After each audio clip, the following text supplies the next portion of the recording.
ఓం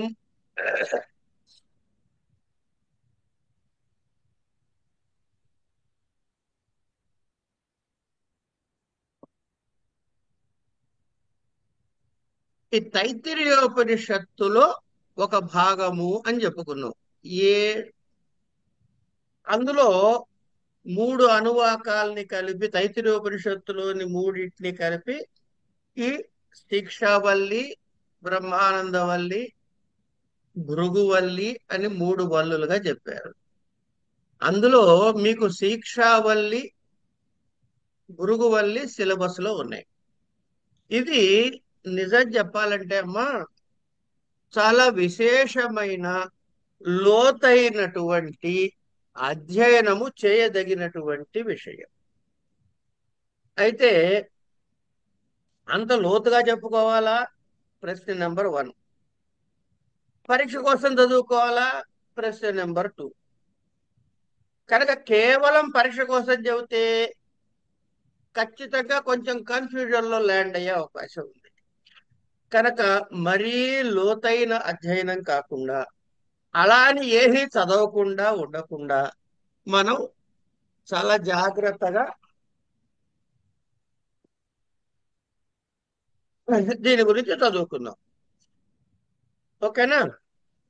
right. వేదాలు 4. ఏమిటవి? ఋగ్, యజు, సామ, అథర్వ వేదాలు. ఇందులో మళ్ళీ యజుర్వేదంలో శుక్ల యజుర్వేదము, కృష్ణ యజుర్వేదము అని 2 రకాలు. మనము చదువుకునేటటువంటి ఈ తైత్తిరీయోపనిషత్తు కృష్ణ యజుర్వేదాల తైత్తిరీయ శాఖకి చెందినది. కనుక దీన్ని తైత్తిరీయోపనిషత్ అంటారు. ఒక ఇది ఒక జాగ్రత్తగా మీరు ఫాలో కండమ్మా. ఒక వేదము అంటే దాన్ని 4 భాగాలుగా ఉంటాయి. ఇవి మీకు తెలిసినవే అయి ఉండొచ్చు కాకపోతే అందరికీ తెలియవు కదా. రేపు పొద్దున్న ఈ పాఠాన్ని ఇంకెవరైనా వింటే వాళ్ళకి తెలియాలని ఉద్దేశంతో మీకు తెలిసిన కొన్ని చెబుతూ ఉంటారు. మొదటిది సంహిత భాగము అంటారు. ఇందులో మంత్రాలు ఉంటాయి. రెండవది బ్రాహ్మణ భాగము. ఈ బ్రాహ్మణ భాగంలో ఏముంటుందంటే ఈ మంత్రాలని కర్మకాండలో ఎలా ప్రయోగించాలి అని చెప్పేది బ్రాహ్మణ. తర్వాత మూడవ భాగము ఆరణ్యక భాగం. ఈ ఆరణ్యక భాగంలో ఉపాసనా విధులు చెప్పబడతాయి. నాలుగవది ఉపనిషత్తు భాగం. అంటే ఇది వేదమునకు చివరిలో ఉండేటటువంటి భాగము. ఇవి ఉపనిషత్తు భాగం. కృష్ణ యజుర్వేదములోని తైత్తిరీయ శాఖలో 7, 8, 9 భాగాల్లో ఈ తైత్తిరీయోపనిషత్తు శిక్షావల్లి, ఆనందవల్లి, భృగువల్లి ఉన్నాయని మనం చెప్పేసుకున్నాం. అయిన తర్వాత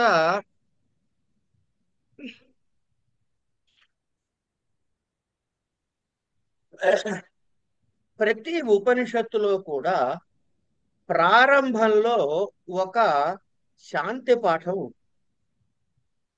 చివరిలో మళ్ళీ శాంతి పాఠం ఉంది. ఇది ఒక జనరల్ స్ట్రక్చర్ అన్నమాట. ఇందులో ఏమున్నాయి? ఓం శం, ఇంకోటి, ఇవన్నీ కూడాను స్వరయుక్తముగా చదవాలి. అయితే మనకి, మీకు కాదు, నాకు స్వరయుక్తంగా రాదు. ఎందుకు? నేను గురువు దగ్గర కూర్చుని స్వరయుక్తంగా నేర్చుకోలేదు కాబట్టి. కనుక మనకి అర్థమయ్యేలాగా మామూలుగా చదువుతాము. ఎవరికైనా స్వరయుక్తంగా వస్తే ఏంటి నిట చదివాడని అనుకోవద్దు. ఓకే. ఓం శం నో మిత్రస్యం వరుణ, లెక్క పెట్టుకోండి. ఓం శం నో మిత్ర, శం వరుణ, శం నో భవత్ అర్యమా, శం న ఇంద్రో బృహస్పతి, శం నో విష్ణురుక్రమ. ఇక్కడ వరకు ఒక పార్ట్. ఈ మంత్రంలో ఒక పార్ట్, ఇది ఇంకా పూర్తిగా మంత్రం. తర్వాత నమో బ్రహ్మణే నమస్తే వాయో త్వమేవ ప్రత్యక్షం బ్రహ్మాసి త్వామేవ ప్రత్యక్షం బ్రహ్మ వదిష్యామి ఋతం వదిష్యామి సత్యం వదిష్యామి తన్మామవతు తద్వక్తారమవతు అవతు మాం అవతు వక్తారం. ఓం శాంతి శాంతి శాంతి. ఇది మొదటి మంత్రం అమ్మా. ఇవి నిన్న చెప్పుకున్నట్లుగా నాకు గుర్తుందో లేదు, నిన్న చెప్పానో లేదో, ఇది మొదటి అనువాకం. ఇది శాంతి మంత్రం. రెండవ అనువాకం శిక్షా శాస్త్ర అర్థ సంగ్రహ అంటాం. అంటే శిక్షా శాస్త్రం యొక్క లక్షణాలు చెప్పేది. మూడవ అనువాకం ఏమన్నా సంహితోపాసన అంటాం, ఇది ఉపాసన. నాలుగవది ఏమన్నా మేధాది చిత్తి సిద్ధ్యర్థం ఆవహంతి మంత్రా. మేధాది మంత్ర సిద్ధి కోసం అని చెప్పి మంత్రాలు. ఐదవది వ్యాహృతి ఉపాసన. ఒకసారి లెక్క పెట్టండమ్మా. మొట్టమొదటి ఏం చెప్పాను? సంహితోపాసన అయిన తర్వాత ఆవాహంతి వితన్వాన దీని అంటే మంత్రాలు అయిపోయింది. తర్వాత వ్యాహృత్యుపాసన 2. తర్వాత మనోమయత్వాది గుణక బ్రహ్మోపాసనయ స్వరాజ్య సిద్ధి, దీన్ని హిరణ్మయోపాసన అంటాం 3. తర్వాత పృథివ్యాది పంచ బ్రహ్మోపాసనం, దీన్ని పాంక్తోపాసన అంటాం, దీన్ని 4. ఏమండి? తర్వాత 8వ అనువాకం ప్రణవోపాసన 5. ఎన్ని ఉపాసనలైనమ్మా ఇప్పుడు? అది అయిన తర్వాత 9వ అనువాకం స్వాధ్యాయ ప్రశంస, అంటే స్వాధ్యాయం యొక్క గొప్పతనం ఏమిటి. 10వ అనువాకం ఏంటి? బ్రహ్మజ్ఞానమును ప్రకాశింపజేసే మంత్రాలు. 11వ అనువాకం శిష్యానుశాసనం. 12వ అనువాకం ఉత్తర శాస్త్రి పాఠం. ఇక మొదటి అనువాకానికి 12వ అనువాకానికి ఏ తేడా లేదు, చిన్న తేడా ఉంది. ఆ చిన్న తేడా ఏమిటో 12 వచ్చినట్టు చెప్పుకుందాం, ముందు ఒకతనే చెప్పుకుందాం. ఏమండి? ఇక శం నో మిత్ర శం వరుణ శం నో భవత్వర్యమా.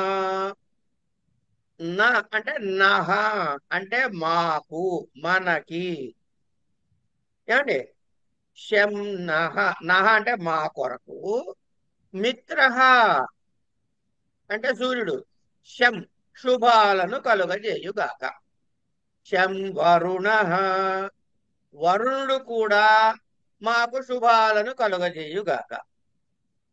శం నో భవత్ అర్యమా. శం నహ భవతు ఎవరి చేత? అర్యమా, అర్యముడు కూడా మాకు శుభాలు కలగజేయుగాక. శం న ఇంద్రో బృహస్పతి, ఎవరెవరు? ఇంద్రుడు బృహస్పతి కూడా మాకు శుభాలు కలుగజేయుగాక. ఇప్పుడు మనకి శుభాలు కలగజేయమని ఎంతమందిని అడిగామమ్మా? మిత్ర, వరుణ, అర్యమ, ఇంద్ర, బృహస్పతి, 5. ఓకే. తర్వాత నమో బ్రహ్మణే నమస్తే వాయు. ఇప్పుడు బ్రహ్మణే అన్నాం. నమో బ్రహ్మణే నమస్తే వాయు త్వమేవ ప్రత్యక్షం బ్రహ్మాసి. ఎవరిని? వాయువుకి చెప్తున్నావు, నువ్వే ప్రత్యక్షమైన బ్రహ్మవి. రతం వదిష్యామి సత్యం వదిష్యామి, అయిపోయింది. నిజం చెబుతున్నానయ్యా అన్నాం. అన్న తర్వాత తన్మాం అవతు, ఆ బ్రహ్మము మాం అంటే ఎవరిని? నన్ను రక్షించుగాక. తర్వాత ఎవరిని రక్షించాలట? తద్వక్తారమవతు, వక్తారం అంటే నాకు ఈ పాఠము చెప్పే గురువు గారిని అని. ఏమండి? కనుక ఈ ప్రార్థన చేసేటటువంటి శిష్యుడు ఏమడుగుతున్నాడు? నన్ను రక్షించు, నా గురువును కూడా రక్షించు అంటున్నాడు. తన్మామవతు తద్వక్తారమవతు అయిపోయింది. మళ్ళీ వెంటనే ఏమంటాడు చూడండి, అవతు మాం, మళ్ళీ రెండోసారి చెబుతున్నాడు నన్ను రక్షించు, అవతు వక్తారం, మా గురువు గారు కూడా రక్షించవయ్యా అన్నాడు. ఏమండి? అంటే ఈ మంత్రంలో ఏం చెప్పారు అంటే మనలో ఉన్న తత్వాలని చెబుతూ వాటితో సహా మమ్మల్ని రక్షించి మాకు శుభాలని కూర్చవయ్యా అని చెబుతున్నాడు. ఎట్లా ఉందో చూద్దాం. ఎవరు మొట్టమొదటిది ఏంటి? శం నో మిత్ర. మిత్ర అంటే సూర్యుడు, తర్వాత వరుణుడు, అర్యముడు, ఇంద్రుడు, బృహస్పతి, ఇంకోటి ఉన్నాడు విష్ణు విష్ణువు. శం నో విష్ణురుక్రమ. ఏమండి? ఎట్లాంటి విష్ణువు కూడా చెబుతున్నాడు, వినండి ఇక్కడ జాగ్రత్తగా. వీళ్ళందరూ కూడా ఎవరయ్యా అంటే, వీళ్ళందరూ ఏం తెలుసమ్మా, మనలో ఉన్నటువంటి పంచ జ్ఞానేంద్రియాలకి, పంచ కర్మేంద్రియాలకి, పంచ తన్మాత్రలకి, తద్వారా పంచ మహాభూతాలకి, మనోబుద్ధి అహంకార చిత్తాలకి అధిదేవతలు. అంటే దీనివల్ల మనలో ఉన్న 24 తత్వాలని కలుపుకుని తో సహా మమ్మల్ని రక్షించి మాకు శుభాలు కలిగించు అనేది ఇందులో ఉన్న దాగి ఉన్నటువంటి నిగూఢమైన అర్థము. మిత్ర. ఎవడండి మిత్రుడు? అంటే ఎవరు? ఎవరు ఒకరు చెప్పండి. సూర్యుడు. సూర్యుడు ఎప్పుడుంటాడు వాడు? ఉదయం పూట. పొద్దున్న పూట ఉంటాడు. కనుక ఈ మిత్ర శబ్దం ఏం చూపిస్తోంది? పగలి దేవతని సూచిస్తోంది. అట్లాగే మనకి ప్రాణశక్తి కూడా ఇచ్చేది సూర్యుడే. కనుక పగటి దేవత ప్రాణశక్తిని కూడా సూచిస్తుంది. ఈ ప్రాణశక్తిని సూచించింది అంటే అర్థం ఏమిటి? మొత్తంగా తీసుకున్నట్లయితే జగత్తుని, ఇండిపెండెంట్ గా వ్యష్టిగా తీసుకుంటే ఆత్మని, ఏమండి, వీటికి శుభాల్ని చేకూర్చు అని చెప్పాం. జగత్తుకి, నాకు,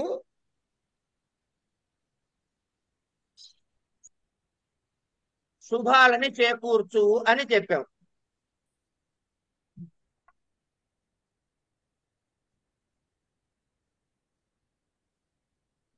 కనుక ఈ మిత్ర శబ్దం ఏం చేస్తోంది? పగటి దేవతను సూచిస్తోంది, ప్రాణశక్తిని సూచిస్తోంది, తద్వారా సమస్తమైన జగత్తుని సూచిస్తోంది, వ్యష్టిగా చూసుకుంటే ఆత్మని సూచిస్తోంది. వీటన్నిటికీ శుభాలు చేకూర్చాలి అని అర్థం చెబుతోంది మిత్ర శబ్దం. ఇక వరుణుడు రాత్రికి సంబంధించిన దేవత.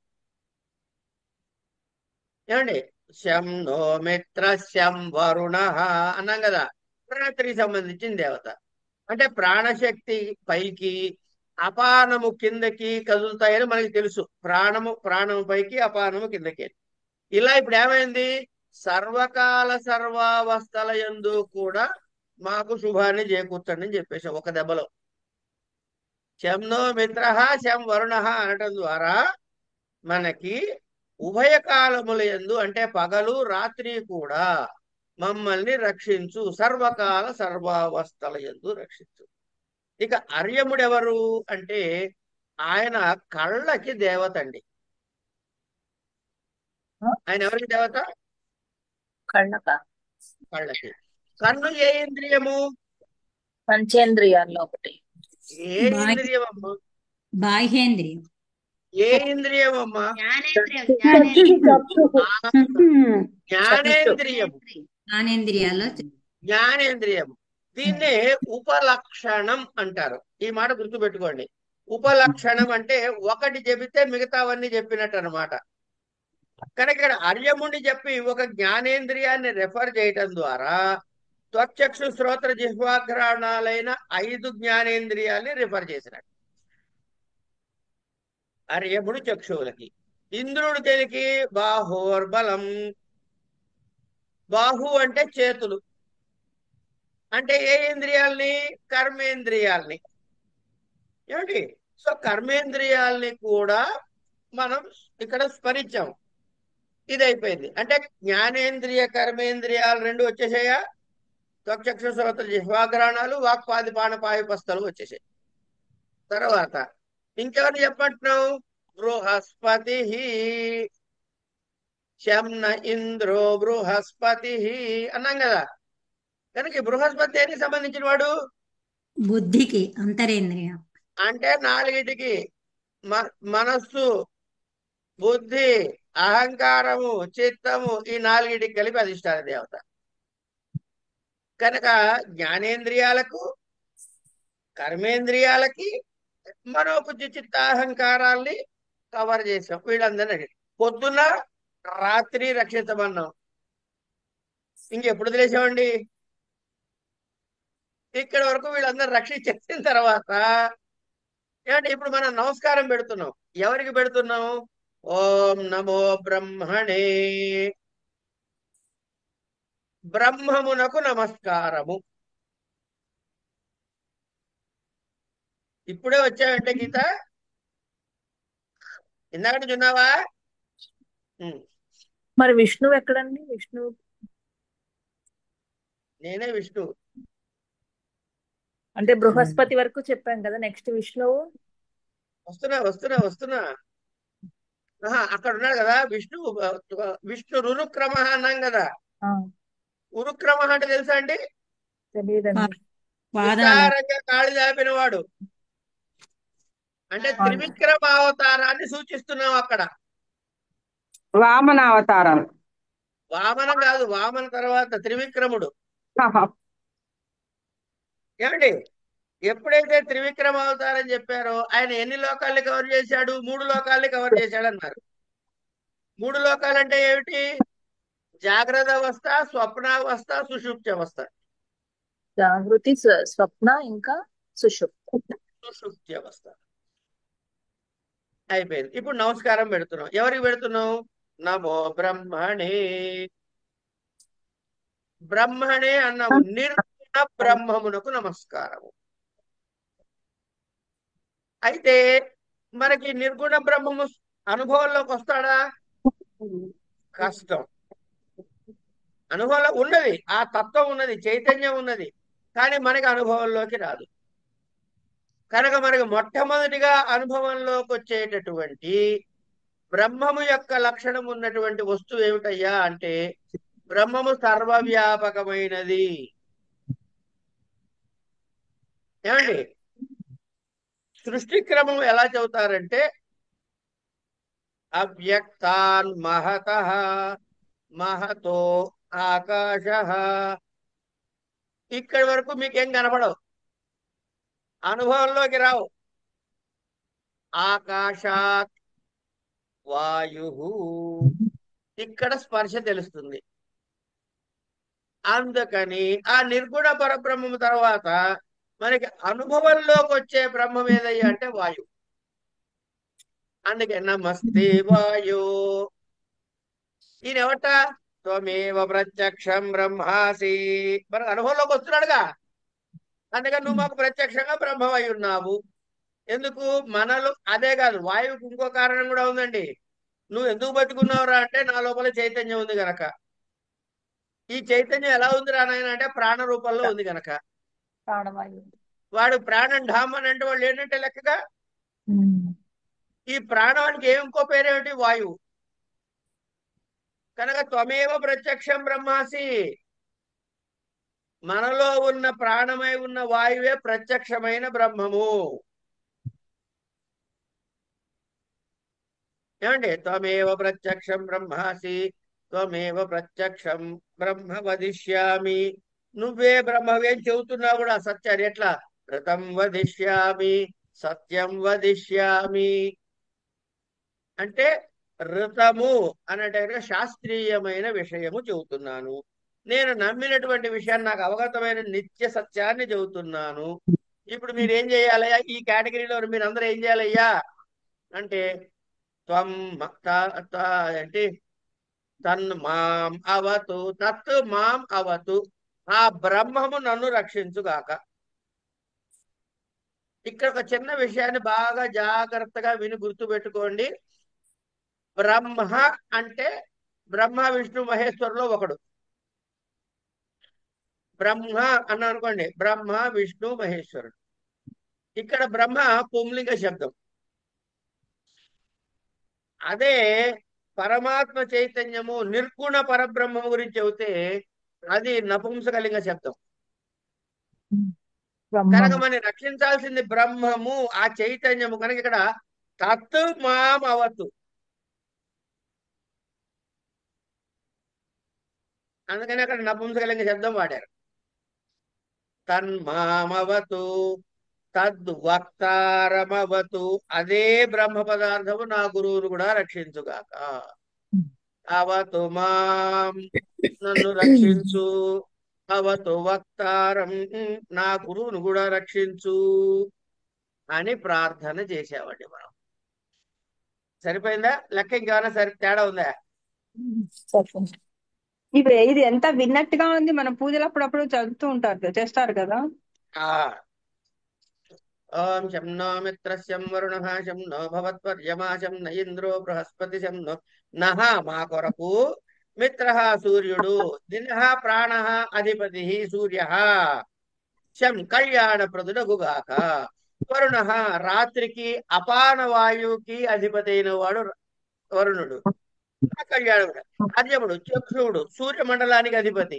చక్షు అన్నది మనలో ఉంది, సూర్యమండలం అన్నది అన్న సమష్టికి చెప్పినాడు. అంటే ప్రపంచానికి చెబితే సమష్టి, మనకి చెబితే వ్యష్టి. అట్లాగే ఇంద్రుడు బలము భుజాధిపతి, బృహస్పతి బుద్ధికి అధిపతి. ఇట్లా కళ్యాణకారుడు. ఉరుక్రమ త్రివిక్రమం రూపముచే విశాలమైన పాదాలు కలిగినటువంటి విష్ణువు, ఈయన మమ్మల్ని రక్షించుగాక. బ్రహ్మము నాకు సమస్త దేవులకు ఆత్మస్వరూపుడైన వాడు. ఇది అంటే ఆది భౌతిక, ఆధ్యాత్మిక, ఆది దైవిక అనే త్రివిధములైన విఘ్నములని నివారించుటానికి ఈ మూడు చివరి ఏం చెప్పాం? ఓం శాంతి శాంతి శాంతి అన్నాం కదా. ఈ 3 సార్లు ఎందుకయ్యా శాంతి శాంతి శాంతి అనాలంటే ఆది భౌతికమైన, ఆధ్యాత్మికమైన, ఆది దైవికమైన 3 రకాల విఘ్నాలను నివారించటానికి 3 సార్లు శాంతి వైద్యం.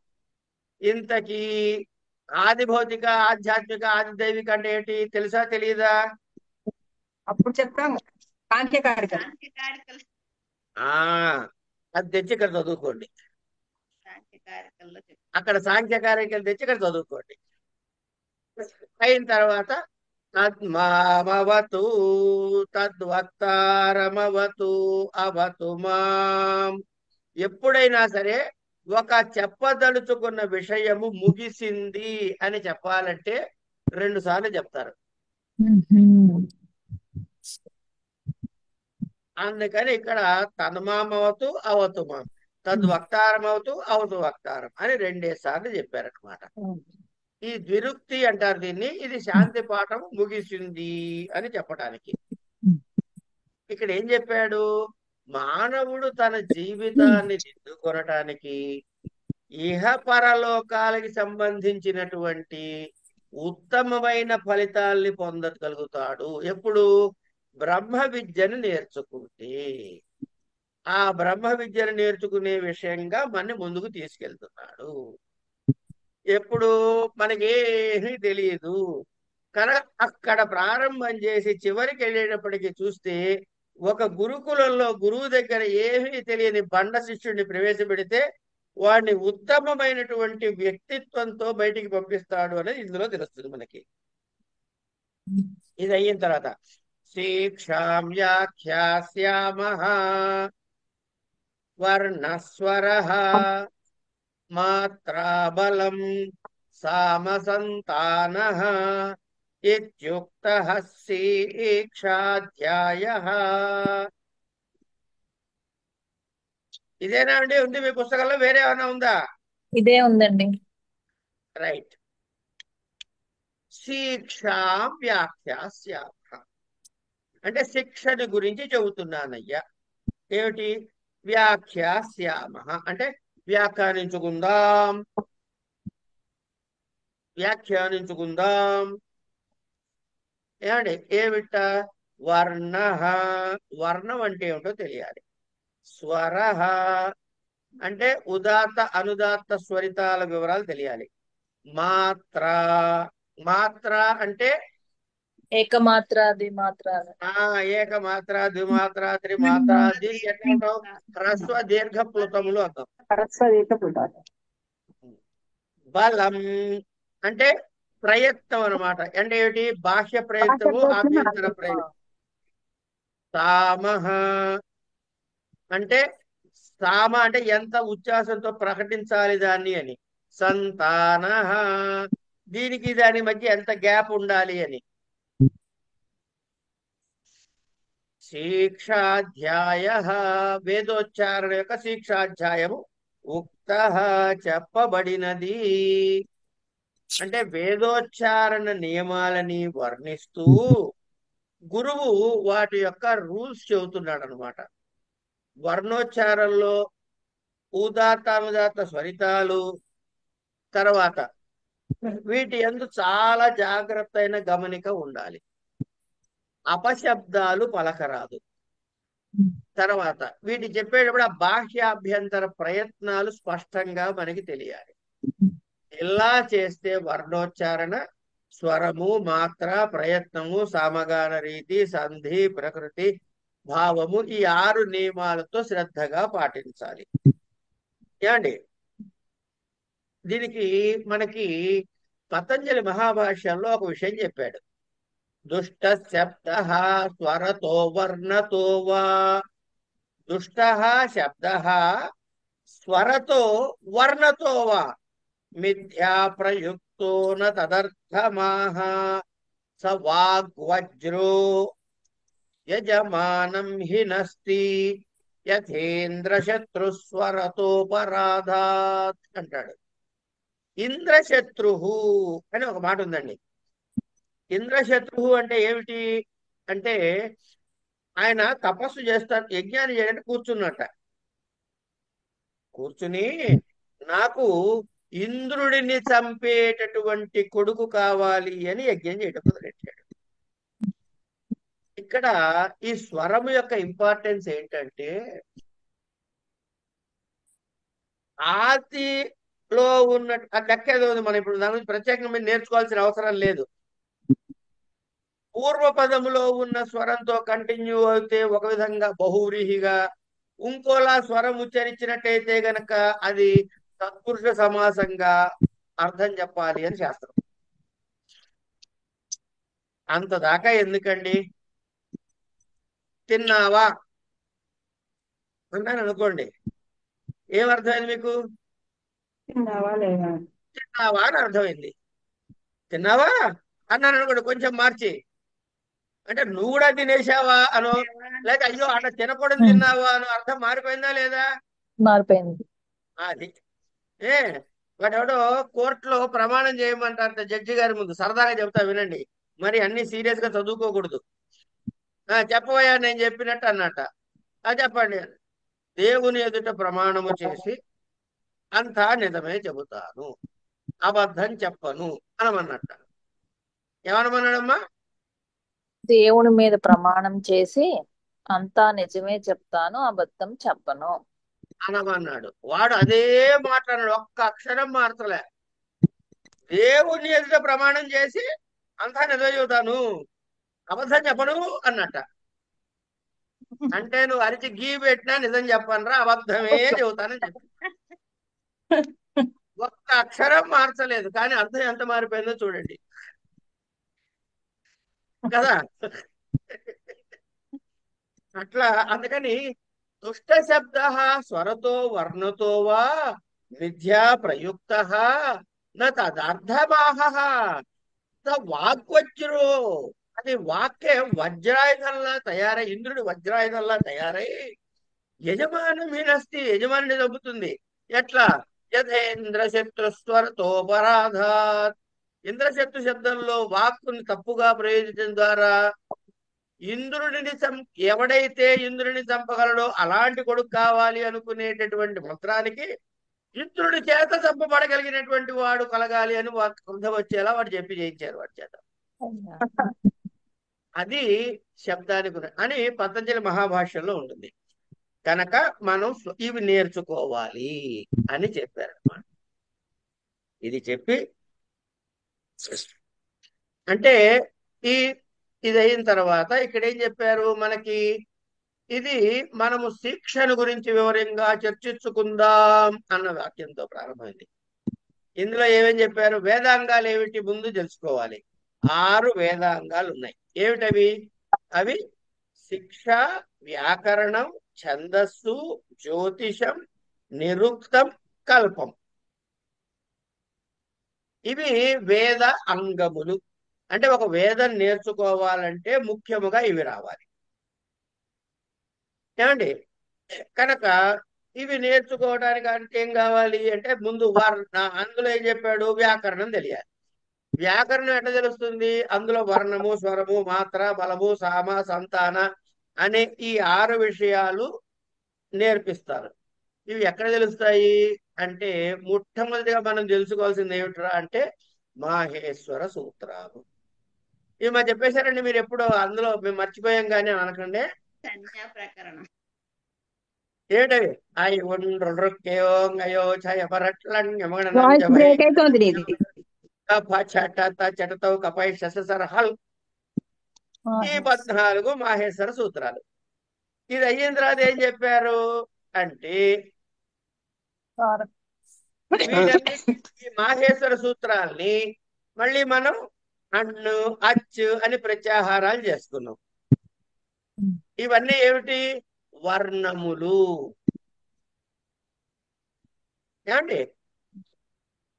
ఇవన్నిటిని ఏమంటారు? ఇలా వర్ణములు అన్నారు. అంటే ఈ వర్ణములు ఎట్లా ఉచ్చరిస్తావు అంటే ముఖము అంటే ఈ నోరు, పెదవులు, నాసిక ఇవన్నీ కూడా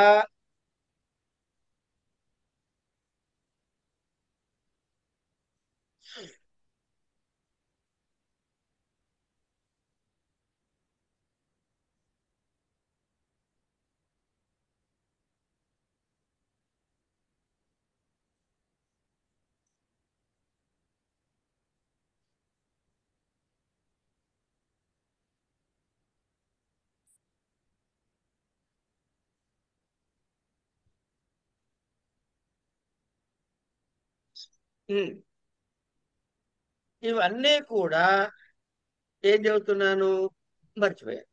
సరే, ఈ శబ్దాలు వర్ణాలన్నీ కూడా ఉచ్చారణకి నోరు, పెదవులు, నాసిక ఈ ముఖ యంత్రము అంటారు దీన్ని. ఈ ముఖ యంత్రంలో కొన్ని స్థానాలు ఉన్నాయి. ఏ శబ్దం ఎక్కడి నుంచి పుడుతుందో తెలియాలి. అయితే చెప్తారు. అర్థమైందండి? మీకు నేను వీలైతే ఒక లింక్ పెడతా, అది వినండి. Voice break guarantee. అవుతుంది అన్నయ్య. వాయిస్ బ్రేక్ అవుతోంది నీది. క్లారిటీ ఏమండి, నా రావట్లేదు. వాయిస్ బ్రేక్ అవుతుందా? లేదండి నాకు బాగా వస్తుంది. అందరికీ బాగా వస్తుంది. బుద్ధిమంతులైన స్టూడెంట్స్ బాగా వస్తుంది.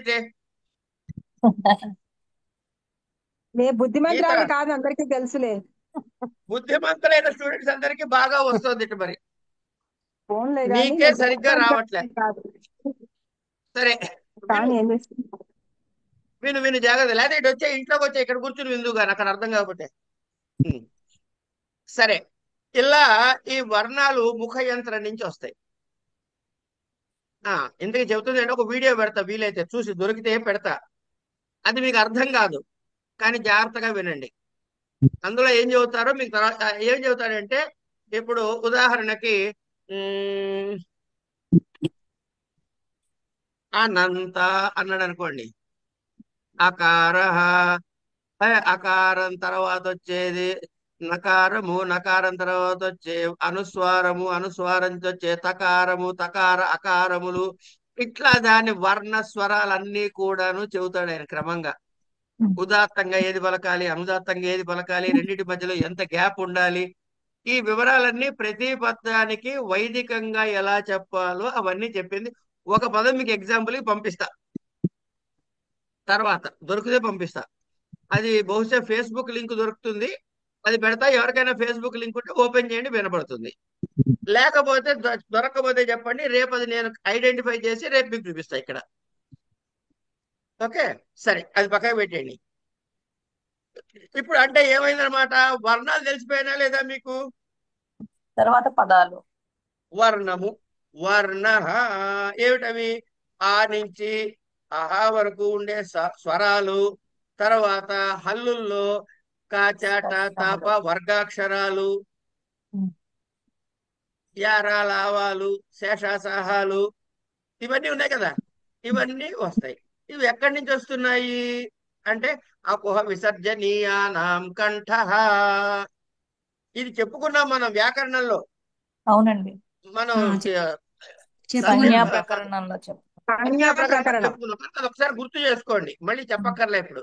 ఉమ్. అకుహ విసర్జనీయాన కంఠ, ఇచ్చు ఇచ్యుయశానాం యశానాం తాలు, పురుషాణాం మూర్ధ, మూర్ధః ఉద్వసానాం దంతాః, పూపూ పద్మానీయానామోష్టౌ, అష్టౌ. యమగణనాం నాసికా చ. ఇట్లా ఏదోతౌ కంఠతాలు, ఓదోతౌ కంఠోష్టం, వకారస్య దంతోష్టం. ఇట్లా మనకి వాటి స్థానాలు చెప్పారు, ఏవి ఎక్కడి నుంచి ఎలా వస్తాయి అని.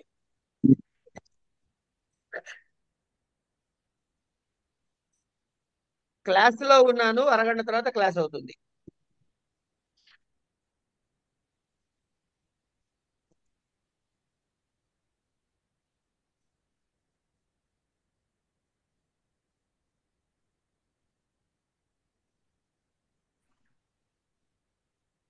సో వర్ణస్వర అయిపోయింది. ఈ విధంగా మనకి వర్ణోత్పత్తి స్థానాలు వివరం చెప్పారు. ఇది అయిన తర్వాత ఏమైనాయి, ఇక్కడి నుంచి ఇది వస్తుంది, అక్కడి నుంచి అది వస్తుంది చెప్పిన తర్వాత స్వరాలు చెప్పాలి. ఉదాత అనుదాత స్వరితాలు చెప్పాలి. ఇవి ఎక్కడి నుంచి వస్తాయి అంటే దాన్ని ఏమంటారు, బాహ్య అభ్యంతర ప్రయత్నాలు అంటారు. అభ్యంతర ప్రయత్నాల్లో ఇప్పుడు దాకా చెప్పింది చేశానాం తాలూకు వగైరా వగైరా. బాహ్య ప్రయత్నాలు ఏమన్నారు, అచ్చులకి ఏమన్నా ఉదాత అనుదాత స్వరితాలు. మిగతా వాటికి ఏమున్నాయి అంటే ఈ కచట దెబ్బలు వాటికి ఉన్నాయే, వీటికి కూడా ఉన్నాయి. ఏమిటవి అంటే స్పష్టము, ఈశ స్పష్టము, వివారము, సంవారము, శ్వాస, ఘోషము, నాదము, ఘోష, అఘోష, అల్ప ప్రాణము, మహాప్రాణము, ఇట్లా ఇవన్నీ ఉన్నాయి. కనుక బాహ్య అభ్యంతర ప్రయత్నాలు తెలుసుకున్నాం. ఇది తెలుసుకున్న తర్వాత బాహ్య ప్రయత్నాలు ఏమిటి, ఆభ్యంతర ప్రయత్నాలు తెలిసాం. ఇక సామ సంతానం అంటే ఏమిటి? సామః సంతాన అంటే ఏమండి, ఏ పదాలు ఏ వాక్యాలు ఎంత వేగంగా చెప్పాలి, ఎంత వేగంగా చెప్పాలి అనే దాని మీద ఆధారపడి చెప్పేది సామ అంటారు. ఏమండి, గీతి శీఘ్రీ శిరః కంపి లిఖిత పాఠక అనర్థక్య అల్పకంఠ. ఇవి వేద పఠనానికి ఇవి పనికిరావు అని చెప్పారు. గీతి అంటే ఆ రామ రామభద్రాయ రామచంద్ర అని ఇట్లా ఊగుతూ వాడు పాడతాడే పాట పాడినట్టు, అలా పాడకూడదు. శిరఃకం శీఘ్రి రామాయ రామభద్ర రామచంద్ర సీతాయాపతే నమః అలా కూడా చదవకూడదు. శిరఃకంపి రామాయ రామభద్రాయ రామచంద్రాయ వేసి ఇటు ఊగిపోతూ చదువుతారు చాలా మంది, మీరు గమనించుంటారు. ఇది ఇట్లా కూడా చదవకూడదు. సహ రామోదో దానోపనక్తో సహ వీర్య ఎందుకురా నైనా అట్లా ఊగుతుంటే చెప్పడు. అందుకని కొంతమంది కర్ర వెనక్కి కట్టేసి కూర్చోబెడతారు ఈ కదిలే వాళ్ళని కట్టేయడానికి. సరదాగా చెబుతున్నానండి.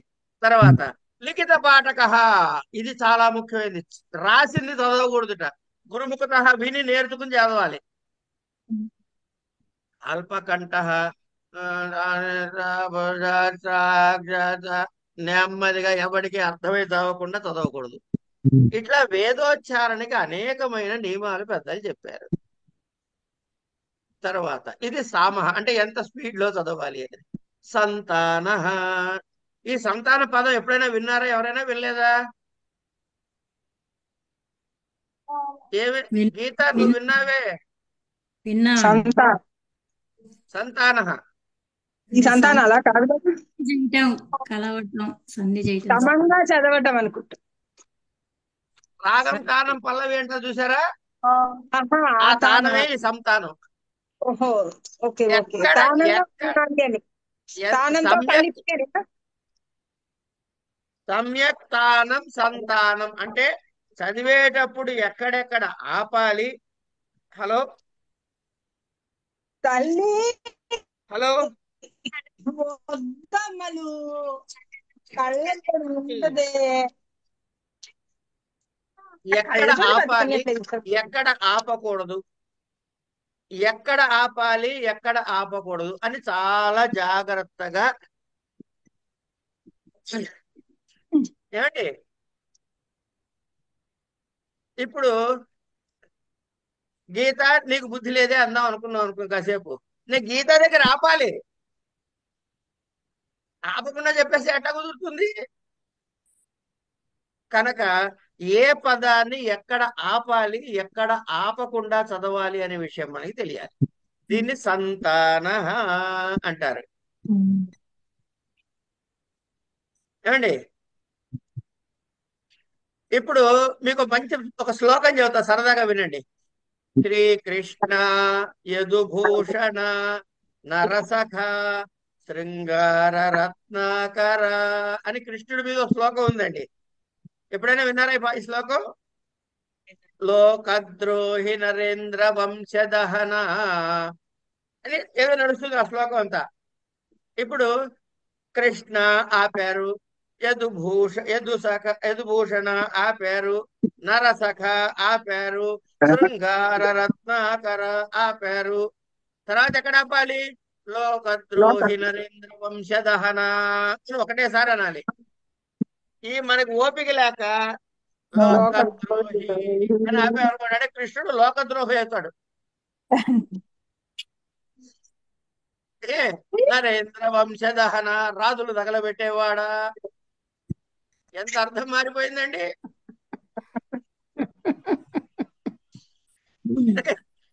ఇది సంతానం అంటే ఎక్కడ ఆపాలో తెలియాలి. తెలియకపోతే కొంపలు అంటుకుంటాయి. అమ్మలు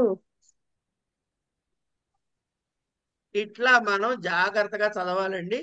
కనుక ఇవాళ తైత్రీయంలో 2 అనువాకాలు చెప్పుకున్నాం. మొదటి అనువాకం ఏమన్నా చెం నోమిత్ చెం వర్ణహను, ఇది ఒకటి చెప్పుకున్నాం. జాగ్రత్తగా గమనించండి.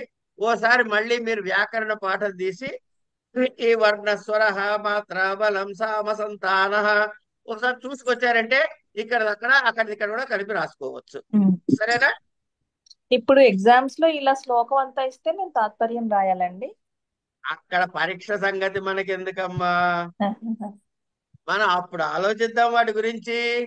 ఆవిడకి ముందే పరీక్ష ఉంది కాబట్టి టెన్షన్ పడుతున్నారు పాప. అట్లా ముందు పరీక్ష వాళ్ళు ఎవరు అడిగారు ఇప్పుడు? నీలిమ నీలిమ మళ్ళీ అడగండి అమ్మా అయితే ఒక్కసారి మీ ప్రశ్న.